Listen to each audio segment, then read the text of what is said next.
René Descartes, 1596 a 1650.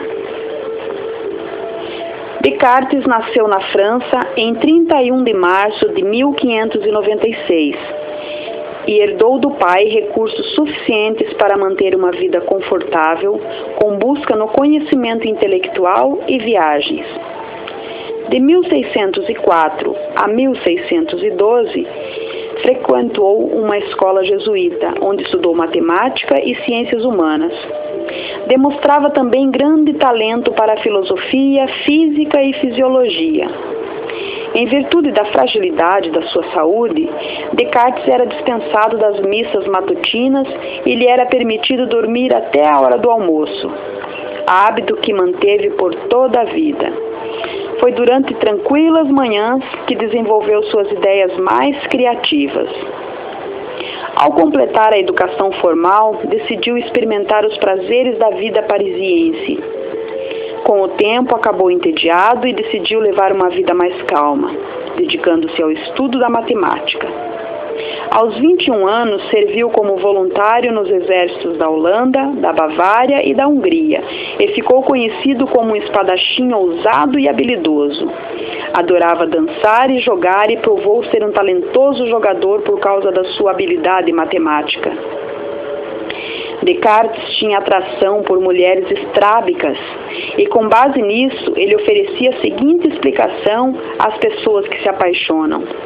Ele escreveu: "Quando era menino, eu me apaixonei por uma garota um pouco estrábica, e por muito tempo depois disso, sempre que via alguém com estrabismo, eu me apaixonava por ela." Assim, se amamos alguém sem saber por quê, podemos assumir que essa pessoa de algum modo é semelhante àquela pessoa que amamos anteriormente, mesmo que não saibamos exatamente o motivo.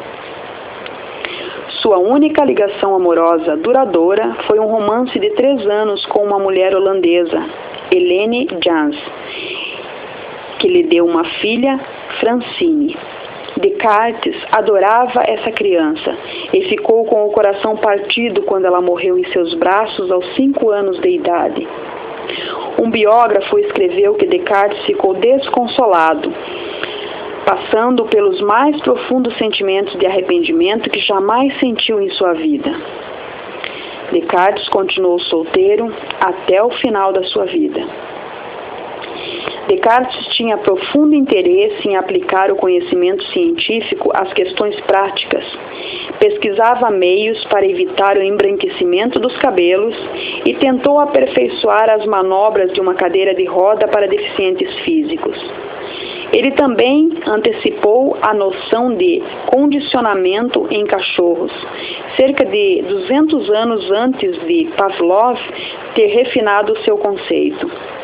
De acordo com o biógrafo, Descartes, em 1630, contou a um amigo que depois de chicotear um cachorro 6 ou 8 vezes ao som de um violino, o simples som já faz o cachorro chorar e tremer de medo. Durante o período em que serviu o exército, Descartes teve vários sonhos que mudaram sua vida. Conforme relato, passou o dia de 10 de novembro sozinho em um quarto com aquecedor, mergulhado em pensamentos sobre a matemática e a ciência. Acabou adormecendo e no sonho que mais tarde ele mesmo interpretou, foi repreendido por sua ociosidade. O Espírito da Verdade invadiu a sua mente e convenceu-o a dedicar o trabalho da sua vida à proposta de aplicação dos princípios matemáticos a todas as ciências, produzindo assim o conhecimento inquestionável. Resolveu duvidar de tudo, principalmente dos dogmas e das doutrinas do passado, e aceitar como verdade apenas o que tivesse absoluta certeza. De volta a Paris, mais uma vez achou a vida dispersiva demais. Resolveu vender as propriedades herdadas do pai e mudou-se para uma casa de campo na Holanda. Sua necessidade de isolamento era tamanha que em 20 anos morou em 13 cidades e em 24 casas diferentes. mantendo em segredo o endereço, revelando apenas para os amigos mais íntimos, com quem mantinha correspondência frequente. Parece que sua única exigência era ficar próximo a uma igreja católica romana e de uma universidade. De acordo com um biógrafo, o lema de Descartes era: vive bem aquele que vive bem escondido. Um biógrafo mais recente descreveu Descartes nessa fase de sua vida como uma pessoa de grande autoestima e de enorme ambição, um homenzinho orgulhoso, nervoso, egoísta, dogmático a respeito de seus pontos de vista, considerava todos que discordavam dele como equivocados ou simplórios. Era desconfiado, facilmente ofendia-se e ficava enraivecido e demorava para se acalmar. Insistia que não se deixava afetar pelos ataques pessoais, mas jamais esquecia um insulto, um menosprezo ou uma ofensa. Descartes escreveu muitos trabalhos relacionados com a matemática e a filosofia, e sua crescente fama chamou a atenção da jovem princesa Cristina, da Suécia, na época com 20 anos, que lhe pediu para ministrar aulas de filosofia. Embora relutasse muito em abrir mão da liberdade e da privacidade e temesse acabar falecendo na Suécia, sempre teve grande respeito pelas prerrogativas reais. Em 7 de setembro de 1649, Descartes subiu a bordo de um navio, vestido com seu terno verde novo, com colarinho branco, luvas enfeitadas de renda, peruca encaracolada e botas com o bico virado para cima. Preparado para a viagem de 1 mês para Estocolmo. Sua aparência, no entanto, não agradou a corte real. A rainha insistia em ter suas aulas às 5 da manhã em uma biblioteca pobremente aquecida, durante um inverno extremamente rigoroso. Descartes escreveu a um amigo dizendo: "Não me sinto feliz aqui e a única coisa que desejo é paz e tranquilidade." Para outro amigo, ele escreveu: "Acho que no inverno os pensamentos das pessoas daqui congelam como a água." Cada vez mais frágil, Descartes suportou as madrugadas e o frio intenso por quase 4 meses, até contrair pneumonia. Faleceu em 11 de fevereiro de 1650. Um interessante relato pós-morte de um homem que, como veremos mais adiante, dedicou boa parte do tempo a estudar o problema da relação entre a mente e o corpo. Diz respeito ao ocorrido com o próprio corpo. Após 16 anos da morte de Descartes, seus amigos decidiram que os despojos deveriam retornar à França. Enviaram à Suécia um caixão que, no entanto, era pequeno demais para conter os restos mortais. Assim, as autoridades suecas decidiram cortar a cabeça e enterrá-la até que outras providências fossem tomadas. Enquanto os restos mortais de Descartes eram preparados para a viagem de retorno à casa, o embaixador francês na Suécia resolveu guardar um souvenir e cortou-lhe o dedo indicador direito. O corpo, agora sem cabeça e sem um dedo, foi sepultado em Paris em meio a muita pompa e cerimônia. Algum tempo depois, um oficial do exército sueco desenterrou o crânio de Descartes e guardou-o de lembrança. Durante 150 anos, ele passou de um colecionador sueco para outro, até ser finalmente enterrado em Paris. Os cadernos e os manuscritos de Descartes foram enviados para Paris depois de sua morte, mas o navio afundou pouco antes de atracar e os papéis ficaram submersos por 3 dias. O trabalho de restauração levou 17 anos para tornar possível a publicação dos documentos.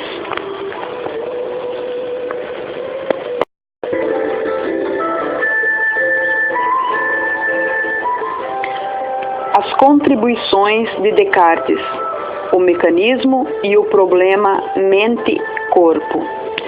O trabalho mais importante de Descartes para o desenvolvimento da psicologia moderna foi a tentativa de resolver o problema mente-corpo, uma questão controversa durante séculos. Ao longo de vários períodos, os intelectuais discutiam como a mente ou as qualidades mentais podiam ser diferenciadas do corpo e de todas as demais qualidades físicas.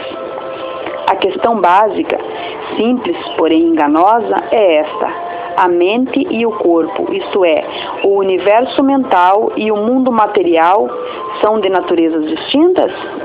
Por milhares de anos, os intelectuais adotaram posturas dualistas, com o argumento de que a mente, a alma ou o espírito, e o corpo são de naturezas diferentes.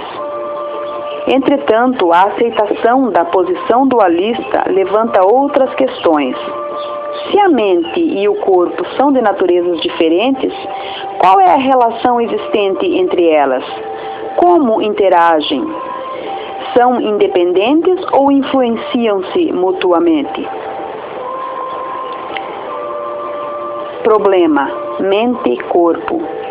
A questão da distinção entre as qualidades mentais e físicas.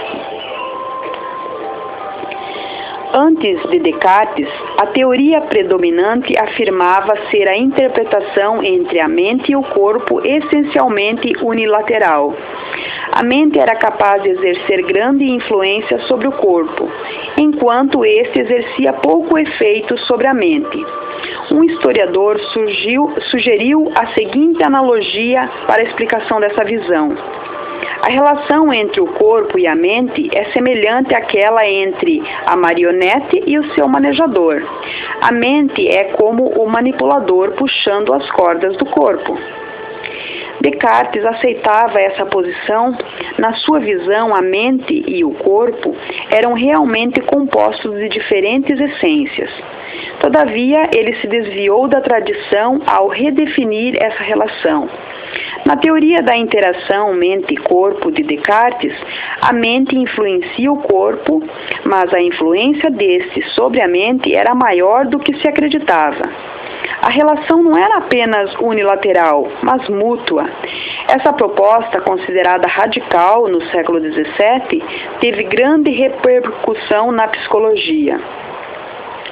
Depois da publicação da teoria de Descartes, vários estudiosos contemporâneos chegaram à conclusão de que não podiam mais sustentar a noção convencional da mente como mestre das duas entidades, isto é, como manejador puxando as cordas, e funcionando quase independente do corpo. Desse modo, os cientistas, os filósofos, passaram a atribuir maior importância ao corpo físico ou material.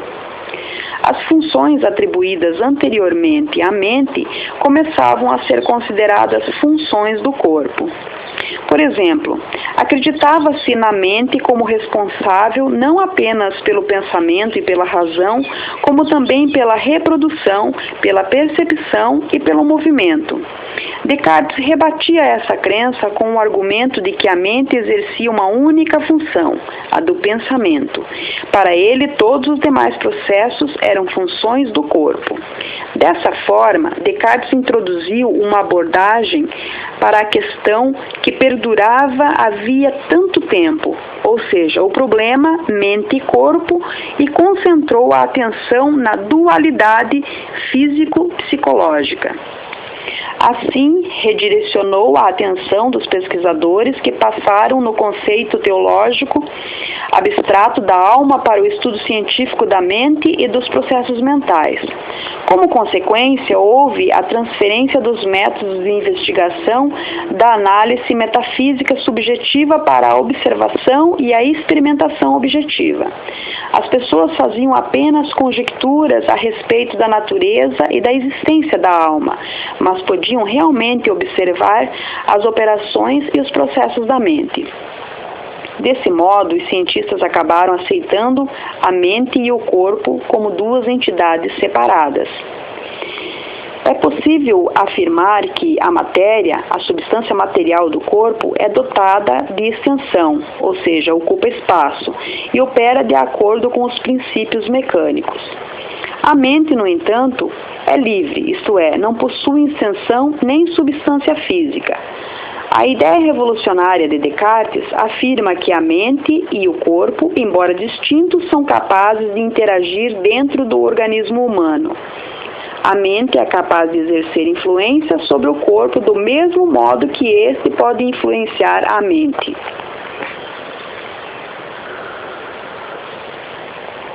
A natureza do corpo.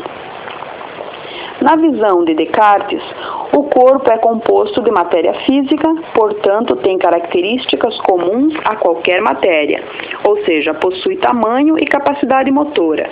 Sendo uma matéria, as leis da física e da mecânica que regem o movimento e a ação do universo físico aplicam-se também a ele. Logo, o corpo é semelhante a uma máquina, cuja operação pode ser explicada pelas leis da mecânica que governam o movimento dos objetos no espaço. Seguindo esse raciocínio, Descartes prosseguiu com a explicação do funcionamento fisiológico do corpo com base na física. Descartes foi claramente influenciado pelo espírito mecânico da época, refletido nos relógios mecânicos e nos robôs. Quando morou em Paris, ficou encantado com as maravilhas mecânicas instaladas nos jardins reais. Passava horas pisando nas placas de pressão para acionar o fluxo de água e ativar as figuras, colocando-as em movimento e fazendo-as emitir sons. Quando descrevia o corpo humano, fazia referências diretas às figuras mecânicas que vira.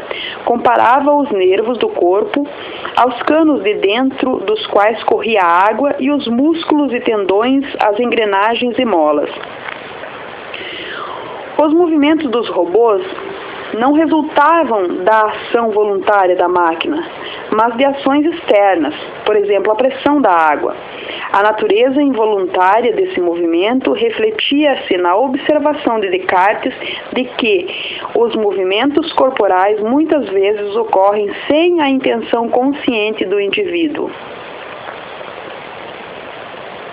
Seguindo essa linha de raciocínio, ele chegou à ideia do undulatio reflexa, um movimento não comandado ou não determinado pela vontade consciente de se mover. Com esse conceito, muitas vezes Descartes é definido como o autor da teoria do ato reflexo.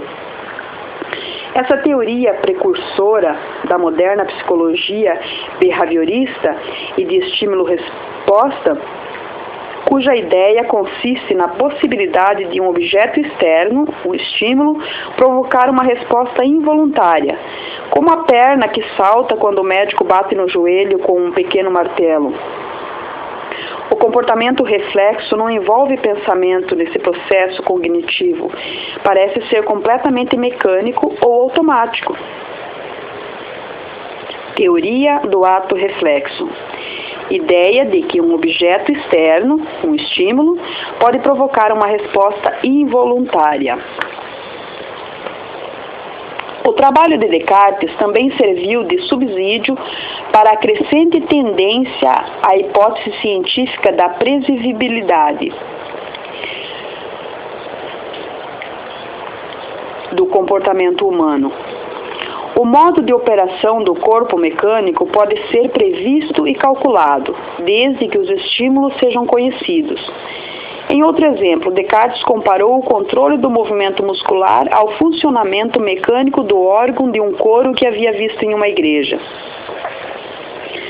Se tivéssemos a curiosidade de examinar os órgãos dos coros de igrejas, será possível descobrir como os foles empurram o ar para dentro dos receptáculos denominados, provavelmente por essa razão, câmaras de ar. E saberemos como o ar passa das câmaras para um outro tubo, dependendo do movimento dos dedos do organista sobre o teclado. Podemos comparar o coração e as artérias de nossa máquina, que empurram o espírito animal para dentro das cavidades do cérebro, com os foles que empurram o ar para dentro das câmaras de ar, e os objetos externos que estimulam certos nervos e fazem com que o espírito contido na cavidade chegue a determinados poros com os dedos do organista, que pressionam determinadas teclas e fazem com que o ar passe das câmaras de ar para os tubos específicos. Descartes encontrou na fisiologia contemporânea a confirmação para sua interpretação mecânica sobre o funcionamento do corpo. Em 1628, o médico inglês William Harvey descobriu os fatores básicos relacionados com a circulação sanguínea no corpo humano. Outros fisiologistas dedicavam-se ao estudo dos processos digestivos. Alguns cientistas descobriram que os músculos do corpo trabalhavam em pares opostos e que a sensação e o movimento dependiam de alguma forma dos nervos. Apesar dos grandes avanços dos pesquisadores na descrição das funções e dos processos do corpo humano, muitas vezes as descobertas eram imprecisas ou incompletas. Por exemplo, presumia-se que os nervos consentiam em tubos ocos pelos quais fluía o espírito animal. Assim como o fluxo de água percorria os canos para ativar as figuras mecânicas, todavia, nossa preocupação nesse caso não recai sobre a precisão ou perfeição da fisiologia do século XVII, mas no fato dela servir como base de sustentação para a interpretação mecânica do corpo. O dogma religioso estabelecido afirmava que os animais eram desprovidos de alma, sendo assim eram comparados aos robôs. Essa teoria preservava a distinção entre seres humanos e os animais, conceito fundamental para o pensamento cristão. Se os animais eram robôs e não tinham alma, também não eram dotados de sentimentos. Desse modo, os pesquisadores da época de Descartes conduziam pesquisas com animais vivos, mesmo antes de surgir a anestesia. Um escritor declarou que se entretia com os gritos e cachorros dos animais, que nada mais eram do que assobios hidráulicos e vibrações das máquinas. Assim, os animais pertenciam totalmente à categoria dos fenômenos físicos. Eram desprovidos de imortalidade, de processos de pensamento e de vontade própria, e seu comportamento era explicado totalmente em termos mecânicos.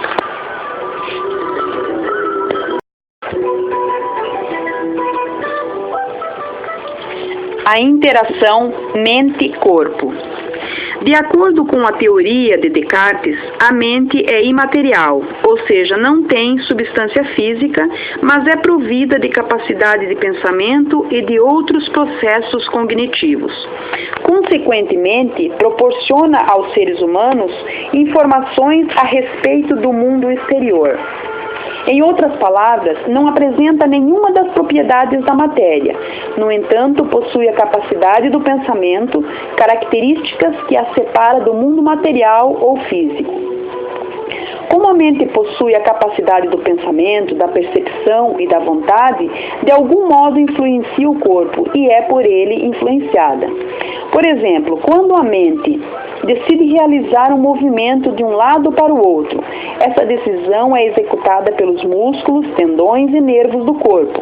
Do mesmo modo, quando o corpo recebe um estímulo como a luz ou o calor, a mente reconhece e interpreta esses dados sensoriais e determina a resposta adequada.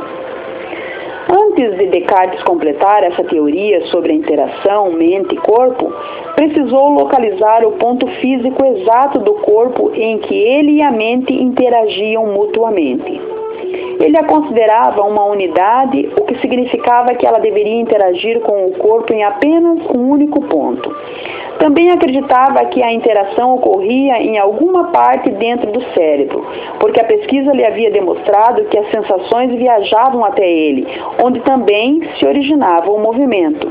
Estava claro para Descartes que o cérebro era o ponto central das funções da mente e a única estrutura cerebral unitária, ou seja, não era dividida nem duplicada em cada hemisfério. Seria o corpo pineal ou conário, e Descartes considerou lógico ser esse o ponto de interação. Descartes usou os conceitos do mecanicismo para descrever como ocorre a interação mente-corpo. Propôs que o movimento do espírito animal nos tubos nervosos provoca uma impressão no conário, e a partir daí a mente produz a sensação. Em outras palavras, a quantidade de movimentos físicos, o fluxo do espírito animal, produz uma qualidade mental, uma sensação. O contrário também ocorre, e a mente cria a impressão no conário. De algum modo, Descartes nunca forneceu uma explicação clara.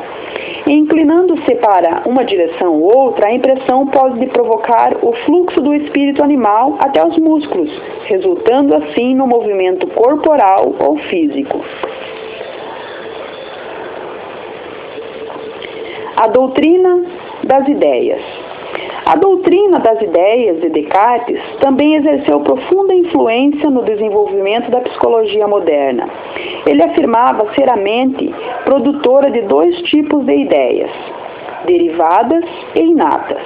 As ideias derivadas surgem da aplicação direta de estímulos externos, tais como o som do sino ou a imagem de uma árvore. Assim, as ideias derivadas, as do sino ou a da árvore, são produtos das experiências dos sentidos. As ideias inatas não são produzidas por objetos do mundo externo que invadem os sentidos, mas desenvolvidas pela mente ou pelo consciente. Embora elas possam existir independentemente das sensações, é possível que sejam percebidas na presença das experiências adequadas. Entre as ideias inatas identificadas por Descartes estão Deus, o eu, a perfeição e o infinito. Ideias derivadas e inatas. As ideias derivadas são produzidas pela aplicação direta de um estímulo externo. As inatas surgem da mente ou da consciência, independentemente das experiências sensoriais ou dos estímulos externos. Mais adiante, veremos como o conceito das ideias inatas conduziu à teoria nativista da percepção. A ideia de a capacidade de percepção ser inata e não aprendida, e como influenciou a escola de psicologia da Gestalt. Além disso, a doutrina delas é importante por ter inspirado o surgimento da oposição entre os primeiros empiristas e associacionistas, como John Locke, e entre os empiristas posteriores, como Hermann von Helmholtz e William Undet. O trabalho de Descartes serviu como catalisador das diversas tendências convergentes da nova psicologia. Dentre as contribuições sistemáticas mais importantes destacam-se a concepção mecanicista do corpo, a teoria ato-reflexo, a interação mente e corpo, a localização das funções mentais no cérebro, a doutrina das ideias inatas. Graças a Descartes, foi possível compreender a ideia do mecanicismo aplicada ao corpo humano. Tão disseminada estava a filosofia do mecanicismo na definição do Zeitgeister da época, que era inevitável alguém se decidir a aplicá-la à mente humana.